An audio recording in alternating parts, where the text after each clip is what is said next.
ધોરણ 8ના વિદ્યાર્થીના વિદાય કરશે તે બધાને આચાર્ય સાહેબ, પ્રાથમિક શાળા શિક્ષક સ્ટાફ અને આજના દાદાશ્રી પટેલ લક્ષ્મીચંદ લક્ષ્મીચંદ અને શાળામાં આચાર્ય આપનાર છે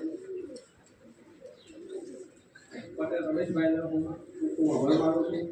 આ ધોરણ 8ના બાળકો અહીંયાથી વિદાય લઈને આગળ ધોરણ 9માં પ્રવેશ મેળવીને ખૂબ મહેનત કરી તમારા માતા પિતાનું, શાળાનું, ગામનું, શિક્ષકોનું લાભ ઉજળું કરો અને સમાજમાં માન, વગો અને પ્રતિષ્ઠા મેળવો એવી હું આશીષ ભગવાનને દિલથી પ્રાર્થના કરું છું.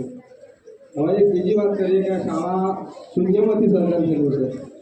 અમે ભણતા ત્યારે આ બધું મેદાન જ હતું અને પતરાવાળા રૂમો હતા. કોઈ પાણીની પણ વ્યવસ્થા નથી શાળામાં.